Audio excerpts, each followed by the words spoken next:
গুরুদেব, আমি আজ কোনো অভিযোগ নিয়ে আসিনি। আমি আজ বিচার চাই না, আমি শুধু সত্যটা বুঝতে চাই।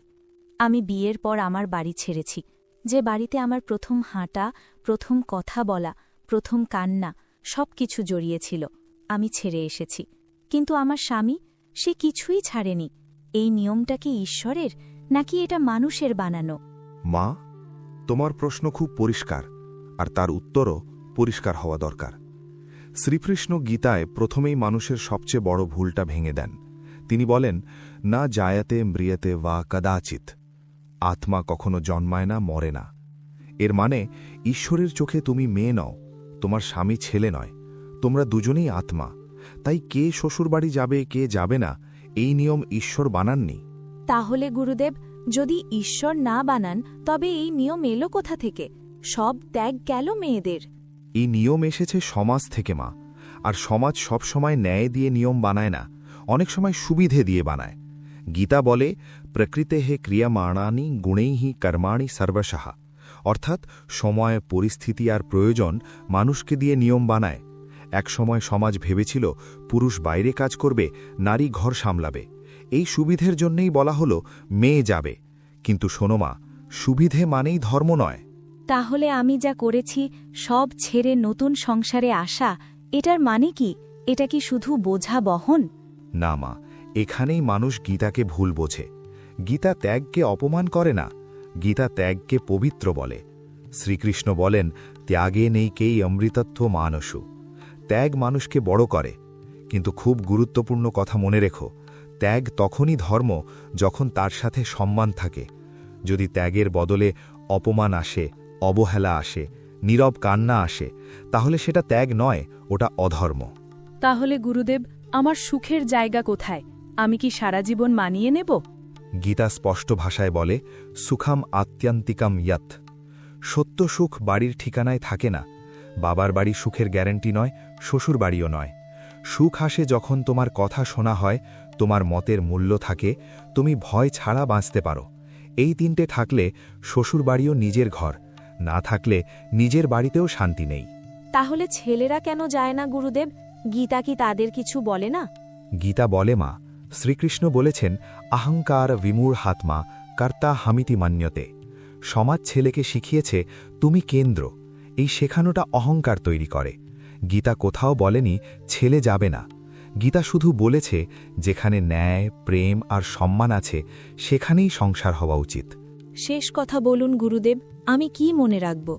এই কথাটা মনে রেখো মা, মেয়ে ত্যাগ করার জন্যে জন্মায় না, ছেলে শাসন করার জন্যে জন্মায় না। সংসার চলে বোঝাপড়া আর সম্মানে। আর গীতার সবচেয়ে গভীর শিক্ষা, যেখানে ধর্ম আছে, সেখানে কাউকে নীরবে কাঁদতে হয় না। গুরুদেব, আপনি বলেছিলেন মেয়ে যাওয়ার জন্য জন্মায় না, কিন্তু বাস্তবতা আলাদা। আমি নতুন বাড়িতে এসেছি, নতুন মানুষ, নতুন নিয়ম। সবাই বলে মানিয়ে নাও, এটাই ধর্ম। আমার প্রশ্ন একটাই, এই মানিয়ে নেওয়াটাই কি ধর্ম? মা, ধর্ম শব্দটার মানে মানুষ ভুলে গেছে। ধর্ম মানে চুপ করে সহ্য করা নয়, ধর্ম মানে নিজের অস্তিত্ব মুছে ফেলা নয়। শ্রীকৃষ্ণ গীতায় বলেছেন, ধারায়াতি ইতি ধর্মাহা, যা মানুষকে ধারণ করে তাই ধর্ম। এখন আমাকে বলো, যে নিয়ম তোমার আত্মসম্মান ভেঙে দেয়, যে নিয়ম তোমাকে ভেতরে ভেতরে শেষ করে দেয়, সে কি তোমাকে ধারণ করছে? না মা, ওটা ধর্ম নয়। তাহলে গুরুদেব, যে ত্যাগ আমি করেছি তার মূল্য কি? আমি কি ভুল করেছি? না মা, তুমি ভুল করনি, কিন্তু ত্যাগের একটা শর্ত আছে, যেটা সমাজ বলে না। গীতা বলে, ত্যাগাহা সত্ত্ব সমাবিষ্টহা। ত্যাগ তখনই পবিত্র যখন সেটা সত্যগুণে হয়। সত্যগুণ মানে স্বচ্ছতা, সম্মান, সত্য। যদি ত্যাগের বদলে অপমান পাও, তাহলে সেটা আর ত্যাগ থাকে না, ওটা শোষণ হয়ে যায়। গুরুদেব, আমাকে বলা হয় তুমি মেয়ে, তোমার সহ্য করাই গুণ। গীতা কি সত্যি এমন বলে? না মা, গীতা এমন কিছুই বলে না। শ্রীকৃষ্ণ বলেন, উদ্ধারেত আত্মানাম আত্মানাম। নিজেকে নিজেই তুলে ধরতে হয়। এর মানে নিজের সম্মান নিজেকেই রক্ষা করতে হয়। সহ্য করা তখনই গুণ যখন তা প্রেম থেকে আসে। ভয় থেকে করা সহ্য গুণ নয়, দুর্বলতা। তাহলে গুরুদেব, একটা সংসার ঠিক কিভাবে চলে, কে বদলাবে, আমি না সমাজ? সংসার চলে 3টে স্তম্ভে মা। প্রথম সম্মান, দ্বিতীয় বোঝাপড়া, তৃতীয় দায়িত্বভাগ। গীতা বলে সাহা যজ্ঞাহ প্রজাহ সৃষ্ট্বা। সংসার মানে যজ্ঞ, একজন দেয় আর একজন নেয়। যদি শুধু তুমি দাও আর কেউ না নেয়, তাহলে সেটা সংসার নয়, তোমার একার বোঝা। গুরুদেব, ছেলেদের ভূমিকা তাহলে কি? তাদের কি কিছুই বদলাতে হবে না?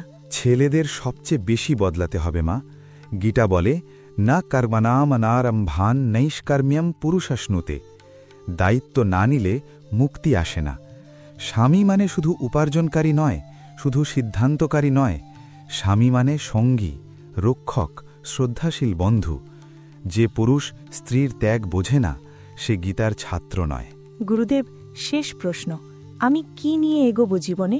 এই 3টে কথা নিয়ে এগোবে মা। প্রথম, তুমি কারো দয়া নয়, তুমি অধিকার। দ্বিতীয়, ত্যাগ করো, কিন্তু নিজেকে হারিয়ে নয়। তৃতীয়, যেখানে সম্মান নেই সেখানে চুপ থাকা ধর্ম নয়। শ্রীকৃষ্ণের শেষ শিক্ষা মনে রেখো, যত্র ধর্মঃ তত্র জয়ঃ।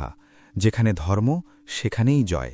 আজ আমি বুঝলাম, আমি মেয়ে বলে ছোট নই, আমি ত্যাগ করেছি বলে দুর্বল নই। আমি মানুষ, আর মানুষ হয়ে বাঁচাটাই ধর্ম। মা, আজ তুমি শুধু একটি প্রশ্নের উত্তর পাওনি, আজ তুমি নিজের মূল্য বুঝেছ। মনে রেখো, মেয়ে বিয়ের পর কোথায় যাবে এটা ধর্মের প্রশ্ন নয়। ধর্মের প্রশ্ন হল, সে যেখানে থাকবে সেখানে কি সে মানুষ হিসেবে বাঁচতে পারছে? শ্রীকৃষ্ণ কখনো বলেননি নারী সহ্য করবে আর পুরুষ সিদ্ধান্ত নেবে। তিনি বলেছেন, যে অন্যের কষ্ট বোঝে না সে ধর্ম বোঝে না। ত্যাগ তখনই পবিত্র যখন তার সাথে সম্মান থাকে। সম্মান না থাকলে ত্যাগ নয়, ওটা অন্যায়। সংসার কোনো একপাক্ষিক দায় নয়। সংসার মানে দুজনের কাঁধে সমান ভার, দুজনের মনে সমান মর্যাদা। এই সত্য মনে রাখলে বাড়ি বদলালেও শান্তি বদলাবে না, সময় বদলালেও মূল্যবোধ বদলাবে না। আর শেষ কথা, যেখানে ধর্ম আছে সেখানে কাউকে নীরবে কাঁদতে হয় না। এই বোধ নিয়েই এগিয়ে যাও। নিজের অন্তরে মনোযোগ দাও। আজ তুমি অনেক কিছু ভেবেছ, অনেক কষ্ট পেয়েছ, অনেক দ্বন্দ্ব দেখেছ। এই যাত্রা, বাবার ঘর থেকে শ্বশুর গাড়িতে আসা, এটি শুধু বাহ্যিক পরিবর্তন। এটি তোমার আত্মার অস্তিত্বে কোনো ক্ষতি আনে না। শ্রীকৃষ্ণ গীতায় বলেছেন, আত্মা কখনো জন্মায় না, মরে না, চিরস্থায়ী, অজেয় ও অবিনশ্বর। অর্থাৎ তুমি কখনো হারাওনি, তুমি কখনো আলাদা হয়নি, তুমি চিরন্তন। মনে রেখো, জীবনের প্রতিটি কষ্ট, প্রতিটি দ্বিধা, প্রতিটি বাধা সবই শিক্ষার অংশ। যেখানে তুমি কেঁদেছ সেখানে তুমি শক্তি পেয়েছ, যেখানে তুমি ভয় পেয়েছ সেখানে তুমি সাহস শিখেছ, যেখানে তুমি ত্যাগ করেছ সেখানে তুমি অমৃতের স্বাদ পেয়েছ। এই ত্যাগ কখনো ব্যর্থতা নয়, কখনো দুর্বলতা নয়। এটি আত্মার শিক্ষা, আত্মার প্রশিক্ষণ, আত্মার উজ্জীবন। যেখানে তুমি দায়িত্ব নিয়েছ সেখানে তুমি জীবনের মূল বাস্তবতা দেখেছ। জীবনে কখনো সব সহজ হয় না, কখনো সব সমান হয় না। তোমার কষ্ট তোমার জন্যই এসেছে, যেন তুমি নিজের ভিতরের শক্তিকে চিনতে পারো। মনে রেখো, শ্রীকৃষ্ণ কখনো বলেননি যে নারীকে সবসময় ত্যাগ করতে হবে বা পুরুষ সবকিছু ঠিক রাখবে। তারা বলেছিলেন, যে ব্যক্তি অন্যের কষ্ট বুঝতে পারে সে সত্যিকারের ধনী। এখন নিজের মনকে বোঝাও, অতীত যা ঘটেছে তা শিক্ষা, তোমার আত্মার জন্য, তোমার জীবনের জন্য। সেই শিক্ষা অপরিহার্য। যে মুহূর্তে তুমি ব্যথিত ছিলে সেই মুহূর্তে তুমি নিজেকে শিখিয়েছ। যে মুহূর্তে তুমি অনিশ্চয়তার মধ্যে ছিলে সেই মুহূর্তে তুমি নিজের শক্তি অনুভব করেছ। প্রতিটি দিন, প্রতিটি অনুভূতি, প্রতিটি ঘাবড়ে ওঠা মুহূর্ত সবই আত্মার জন্য এক অনন্য পাঠ। মনকে শান্ত করো। শান্তি বাহ্যিক জায়গায় নেই, শান্তি তোমার ভিতরে আছে। যেখানে তুমি নিজের সঙ্গে সত্য সেখানে শান্তি, যেখানে তুমি নিজের মূল্য বোঝো সেখানে সুখ, যেখানে তুমি নিজের সম্মান রক্ষা করো সেখানে ধর্ম। কোনো বাহ্যিক বাড়ি, কোনো বাহ্যিক মানুষ, কোনো সামাজিক নিয়ম এই 3টি তোমার শান্তি দিতে পারবে না। শান্তি আসে একমাত্র তোমার নিজের অন্তর থেকে, তোমার নিজের প্রজ্ঞা থেকে।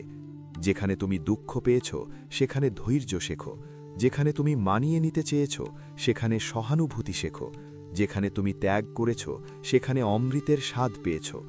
মনে রেখো, শান্তি কখনো বাহ্যিক জিনিস নয়, এটি আত্মার অভ্যন্তরে জন্মায়। যেখানে তুমি আত্মার সঙ্গে মিলিত সেখানে তুমি মুক্ত, যেখানে তুমি নিজের অন্তরে আনন্দ খোঁজে সেখানে তুমি সত্যি সুখী। জীবনের যাত্রা কখনো একরঙা নয়, কখনো সরল নয়, কখনো সহজ নয়, কিন্তু তুমি প্রতিটি অভিজ্ঞতায় শক্তিশালী হয়েছ, প্রতিটি চ্যালেঞ্জে তুমি প্রজ্ঞা শিখেছ, প্রতিটি কষ্টে তুমি ভালোবাসা বুঝেছ, প্রতিটি দ্বন্দ্বে তুমি নিজের মূল্য উপলব্ধি করেছ। এগুলো সব তোমার অমূল্য ধন। মনে লেখো, তুমি একা নয়, শ্রীকৃষ্ণ সব সময় তোমার সঙ্গে। তুমি যা করেছ, যা সহ্য করেছ, যা শিখেছ, সবই তোমার জন্য।